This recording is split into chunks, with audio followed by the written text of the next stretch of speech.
Hey everyone, this is Tony Saracino, and this is the Tony Saracino Baseball Show. And if you got to see my last video, I talked about the Mets. I said I was going to jump up and talk about David Stern, specifically in his press conference today, and I do want to talk about that.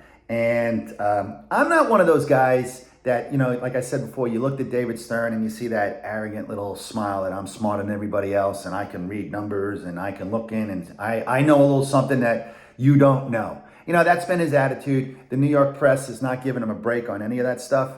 And probably, it's a good story when you got a small guy that's got that I think I'm smaller than everybody else. I mean, it's kind of arrogant, and it makes for a good story than a humble GM, I hate to say it, but there's perceptions here all the time.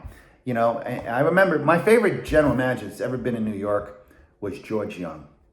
And if you go back a ways, George Young was the general manager of the Giants, football Giants, and he was a brilliant general manager. He was handpicked by the commissioner because at the time in the late 70s, the Maras were fighting, the whole family, and the Giants were a joke, and they couldn't get anything done. And George Young was brought in, almost handpicked, like the way Frank Cashin was sent to the Mets when the Mets when the new owners came in, Doubleday and I don't say Coupon, although that's a funny name, and Fred Wilpon. But it was, back then, Nelson Doubleday was the big money. He was a majority owner. He came in and they handpicked Frank Cashin to him. And they handpicked George Young. And George Young was just a guy, he'd go on Mike and the Mad Dog. And, he gave it as good as he got, but he never was arrogant. He'd just look at you and be like, it was like, he'd tell you why he knew something and you didn't know something. And Mike loved him, and so did Chris. And I miss George Young terribly. Rest in peace.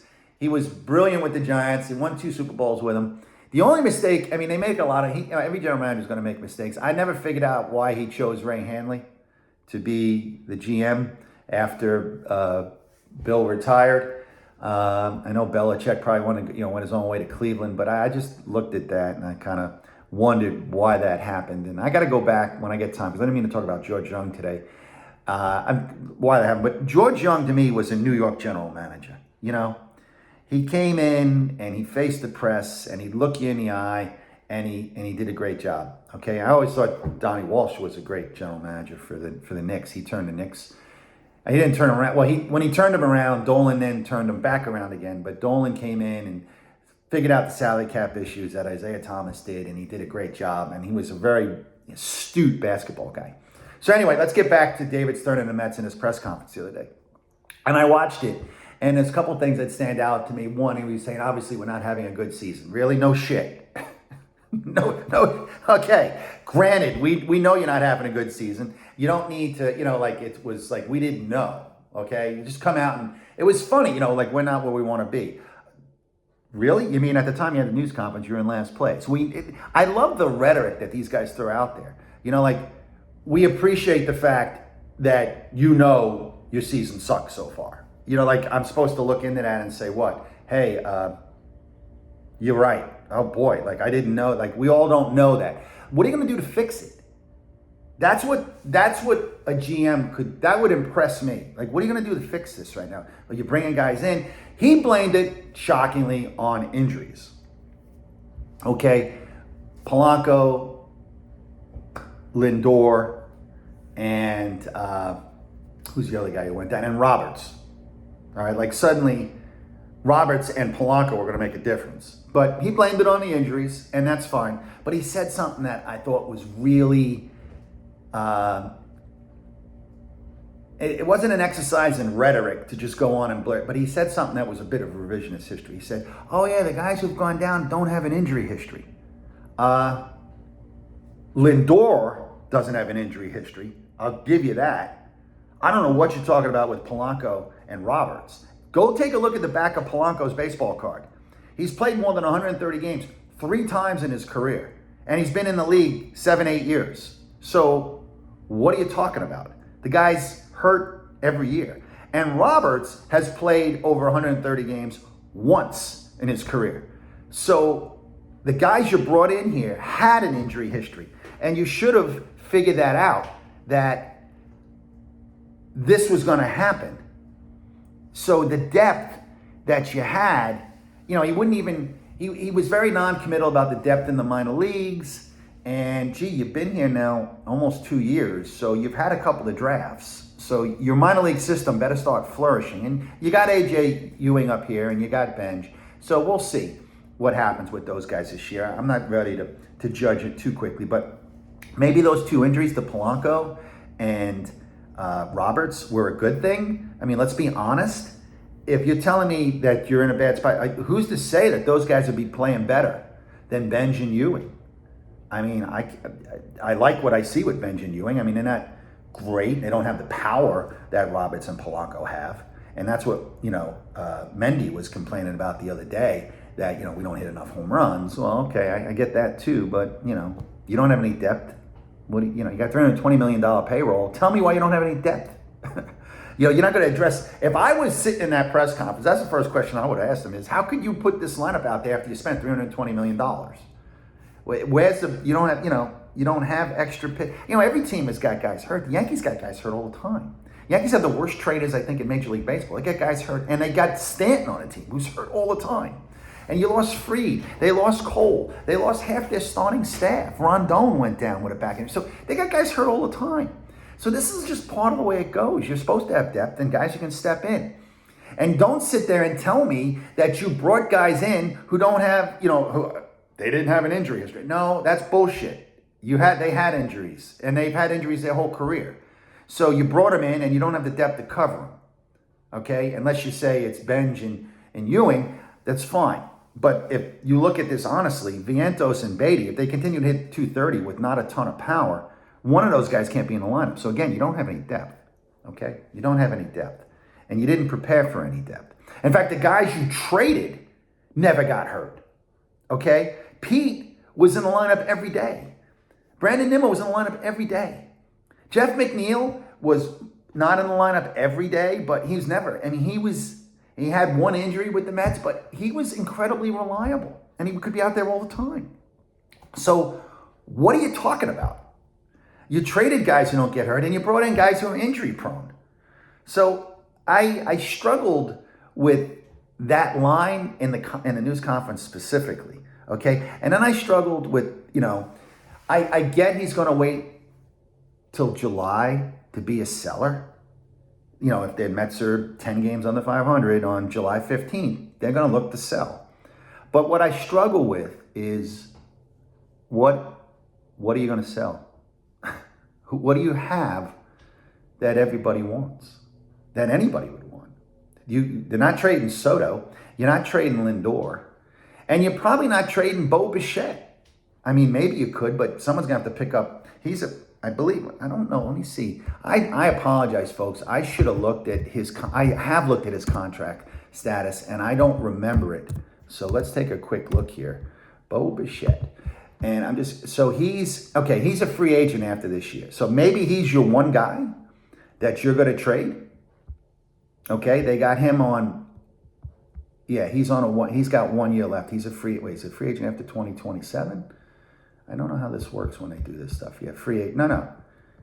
He's a free agent for 2027. So that's it. That's the end of his contract. So someone's going to maybe take a 2-month rental on Bichette when he's hitting 220.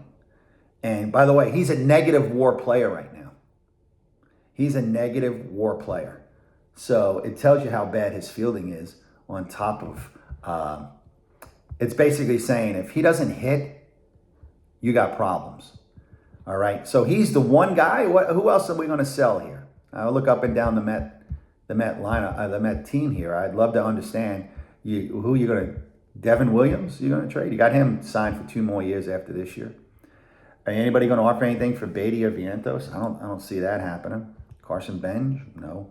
You maybe trade some of your relievers, but you're not going to get a ton for them. The Mets staff.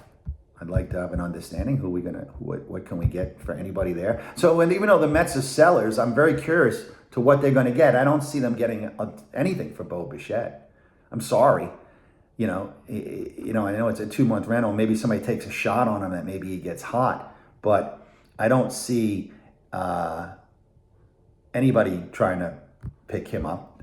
They're not going to trade Freddie Peralta. They got him signed. They need him.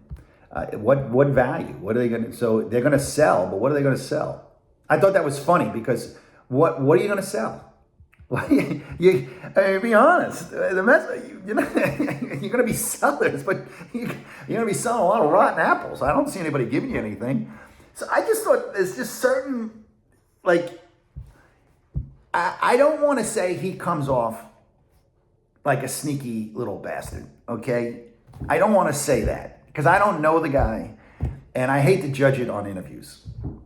But I will say that he likes to think, and that people, like, he knows something that you don't know, and that's, I think, where he gets a reputation of thinking he's smarter than everybody else. But, like, answer the damn question honestly. Like, like, we could sell, but I don't know if that's the best way to go because I just don't see right now. We have to have some players who are, contractually at that certain point be playing very well. And they don't have anybody. I mean, Manaea, okay, so Manaea goes into rotation and pitches great for the next 6 weeks, but the Mets don't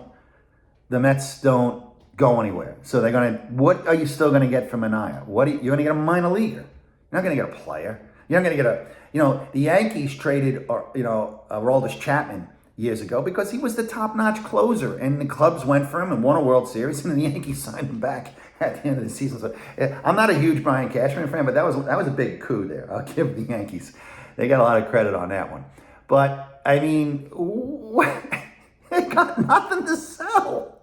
I mean, wake up, And the other thing he said, which I thought was great, and I'll do a video eventually on the Mets coaches. So he says, when somebody asked a question about fundamentals, and he said, well, I think the coaching staff is doing a really good job. Well, you better say that. You picked the damn coaches. It wasn't the manager that picked the coaches. You own that. You picked every coach that's on this freaking staff. It wasn't Mendoza. I don't even know if you asked Mendoza. So if you say the coaching staff sucks, the next question would be, well, did Mendoza pick the coaches or did you pick the coaches? So the fact that you're sticking up for the coaches, again, it's just you covering your ass because they haven't done really anything to help the team. And again, it's coaching. I don't mean to overblow that. If you don't have good coaches and you have talent, you should be winning. But coaches can help in certain areas, and we've seen this before. Anybody going to say that the Braves for their pitching didn't have a great pitching coach? Anybody ever going to think that for a million years that Bobby Cox didn't have a great staff? So, I mean, I struggle with some of this stuff here as time goes on. And it's funny. I was looking up, I can't remember if anybody I can't remember the pitching coach for the Braves back then. Oh God, I'm drawing a blank on this, and it drives me crazy when I can't think of the name. What was his name? Leo? It was Leo, right? I told you I'm terrible with names, and it's really annoying. Malzoni? Was it Leo Malzoni? Leo Mazzoni. That's it. I just saw it as I thought about it. Like, anybody gonna say he was a bad pitching coach? You're gonna tell me they had talent, but you go ask Glavine, Smoltz, and Maddox, or Kevin Millward, or Steve Avery what they thought of Leo Mazzoni, and they're gonna tell you, I think he was a great pitching coach. So coaching can make a difference, okay? It's not the end-all, be-all, okay? And it's very hard sometimes to make chicken salad out of chicken shit, as they say, but good coaching is important. So he had to stick up for the coaches. He picked them. I thought that was hilarious. Like, I'd love to see a follow-up question. I know these guys you want to get a lot out of the GM, so you kind of, the questions, you ask a question, you try to make it thoughtful, you try to make it intelligent, and then you get a cream puff answer, but you don't follow up on it. Because I would have been like, well, just out of curiosity, you picked the coaches, so how do you feel about them? Is that why you're telling me you think they're doing a good job? I mean, and he picked guys, by the way, who have zero experience. Okay, there's one guy, I think, on the staff that's had any big league experience. There's a couple of these guys that have had independent ball experience, all right? And you got a guy sitting next to him in the dugout. I'm going to get through the coaches on another video, okay? I'm going to see how the Mets, again, I don't like to say too much. They're on a 4-game winning streak. they got the Marlins at the right time, and they took care of the Marlins, which is what they should have done. I'll leave it at that. But I'll say this out here to David Stern. You're not impressing me, okay? Your personnel decisions, all right, aside from having a ton of money to pick up Juan Soto, the only other move I thought that was really pretty good was the Clay Holmes going to starting pitcher. You showed me something in that decision, and unfortunately, you got unlucky. He got hurt. But I don't see your pick of the coaching staffs, which you shouldn't do. Your manager should do it, and the way you went about, putting together a roster. Aside from Juan Soto, which again you only got because of Cohen's money, you haven't shown me much. All right, and you got a team that's 7 games under 500, and they got the 7 based on a 4-game winning streak. So, not a fan of David Stern. Okay, just not a fan of him right now. So, anyway, let me know what you think. This is Tony Saracino, Tony Saracino Baseball Show. Love to get your comments. Correct me if I make a mistake. This is an open discussion, guys. I love having you. And don't be afraid to throw any trivia my way. I promise I'll look it up. I'll answer it without looking up. I'll do my best to try to get it right. And if you guys remember Bill Mazer, you try to stump Bill Mazer. I'm not Bill Mazer, but I do have a lot of fun with trivia, and I do love baseball trivia. So enjoy the day. Be safe out there, and I'll talk to you soon.